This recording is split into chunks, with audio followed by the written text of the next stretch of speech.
Hello friends, once again you all are welcome in my YouTube channel. Hope you enjoyed and enlightened with my previous videos on Renaissance literature and Renaissance drama. If missed, the link is already given in description box. Please go through, like, comment, share and subscribe.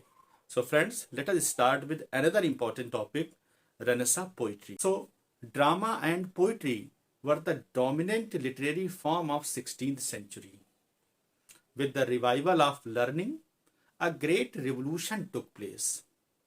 Reason replaced faith, and a revived interest in life and pleasure, a revived interest in art, literature, science, and philosophy. In religion, a new range of reason gave a fillip to the Protestant church. The spirit of the free inquiry encouraged close scrutiny of the church, and the authority of the Pope was challenged. Henry VIII had declared the English church independent of the Pope. Now, King and his successors became the heads and defenders of faith. The defeat of Spanish Armada in 1588, another obstacle in English progress, was also removed. Overall, the birth of glorious age. Overall, the birth of golden era. Several kinds of verse forms were attempted, but the period was primarily known for the three: sonnet, lyric, and satire. So friends, for the first time, poetry began to publish in anthologies. The fashion set by famous publisher of the period, Richard Tottel. The first collection of songs and sonnets, usually called after its publisher's name, Tottel's Miscellany, in 1557. It was contributed by several great poets of the period, of whom Wyatt and Surrey were the chief. After that, in 1600, another important anthology came, England's Helicon. It was contributed by the great poets of the period and offered the richest poetry of the age. The famous contributors of this anthologies were Sir Philip Sidney, Henry Constable, Edmund Spenser, Robert Greene, George Peele, and William Shakespeare. So friends, let us discuss the first dominant form of poetry of Elizabethan period, sonnet. So let us discuss sonnet in details.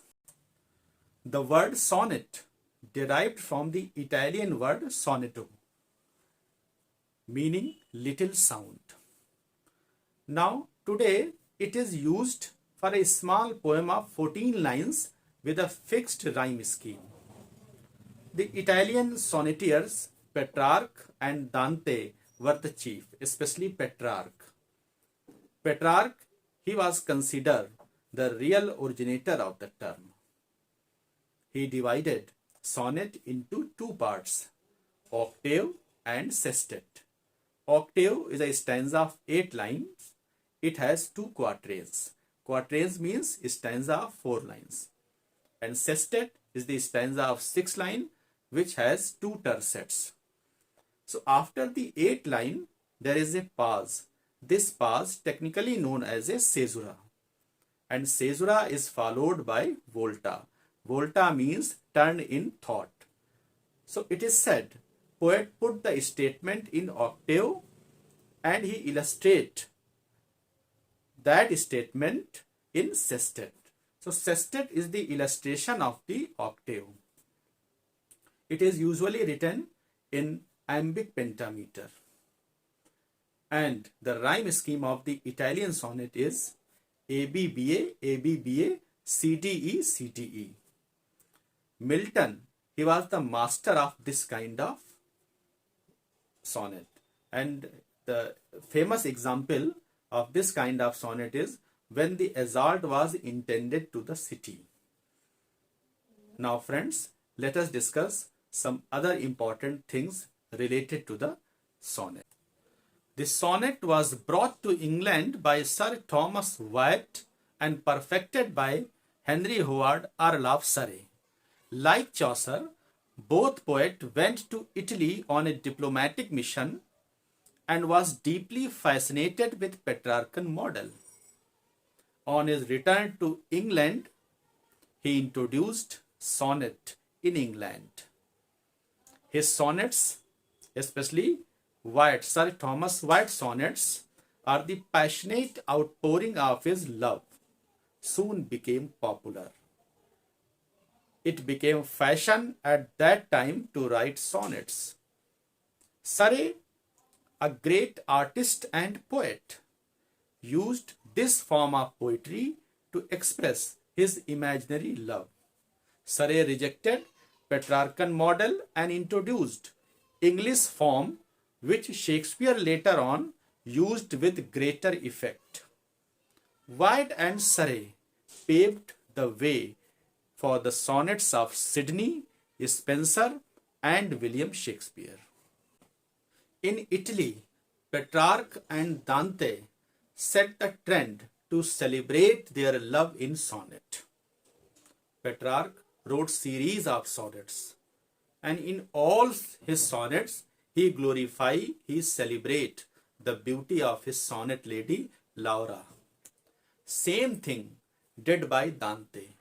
Dante wrote series of the sonnet only to immortalize, only to glorify the beauty of his sonnet lady Beatrice.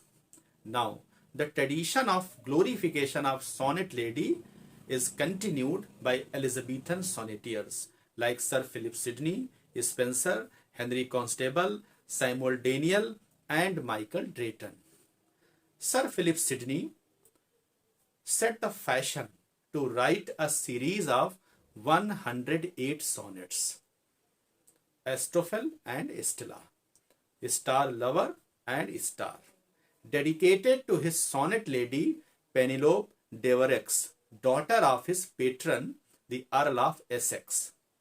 As a sonneteer, Sidney's place is next only to Shakespeare and Spenser. He used mixed structure like octave of Italian and the rest of English. Another important sonneteers of the 16th century was Edmund Spenser. Spenser wrote a collection of 88 sonnets, Amoreti, means love song, and he dedicated this collection to his sonnet lady Elizabeth Boyle, whom he also married. Spenser admired the physical and divine beauty of his lady. In one of his sonnets, he wrote, "She is a glorious image of Maker's beauty." And in sonnet 87th, Spenser wrote, "An earthly manifestation of heavenly ray." Spenser also introduced new rhyme scheme, that is interlinked. Here we have 3 quatrains and 1 final couplet, but there is a difference of rhyme scheme. The rhyme scheme of the Spenserian sonnet is AB AB, BC BC, CD CD, EE. So notice the couplet falls on EE, whereas in English sonnet or in Shakespearean sonnet, the couplet falls on GG. Then we have the next important sonneteers, Henry Constable. Henry Constable wrote the sequence of 28 sonnets and the 4 sonnets on Sir Philip Sidney's soul. The sequence of 28 sonnets he dedicated to Dinah, and the title of that collection is also Dinah, after the name of his sonnet lady. Henry Constable is able to capture the charm of Spenser and Sidney. In one of his sonnets, Henry Constable wrote, "My lady's presence makes the roses red."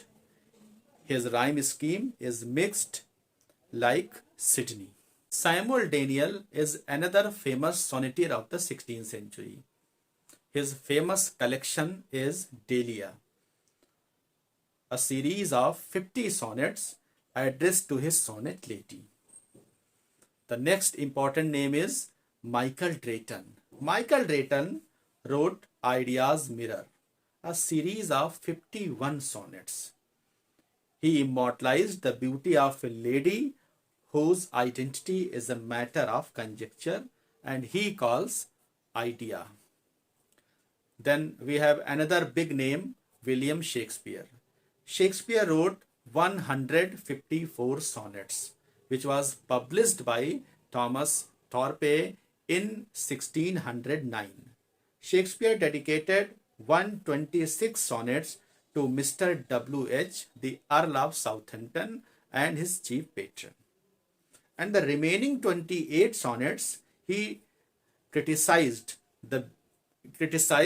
Dark Lady, a woman colored ill. Shakespeare mastery to handle English form brilliantly. So because of this thing, English sonnet also came to be known as a Shakespearean sonnet. And as I told you, the rhyme scheme of English sonnet or Shakespearean sonnet is AB, AB, CD, CD, EF, EF, and GG. Now friends, let us discuss some basic characteristics of the Elizabethan sonnet. The first important thing is that, like Dante and Petrarch, Elizabethan sonneteers wrote series of the sonnet. They wrote connected series, and they glorify the beauty of sonnet lady, real or imaginary. Second important thing is that the idolization of women, womanhood, the worship of lady. Sonneteers, they put their beloved, they put their sonnet lady on the high pedestal of beauty and worship them. Then another important feature of the Elizabethan sonnet is love is the main theme of the sonnets. Though Shakespeare wrote on many themes, like he wrote on friendship also, he wrote on time also, but other sonnetteers, Sidney Spencer, Drayton, Henry Constable, they wrote mostly on the theme of love. And the language of these sonnetteers are sweet, melodious, and memorable. So friends, this was my lecture on Elizabethan sonnet. In next lecture, I will talk about the Elizabethan lyric and satire. Have a great day. Bye bye everyone. See you in the next video.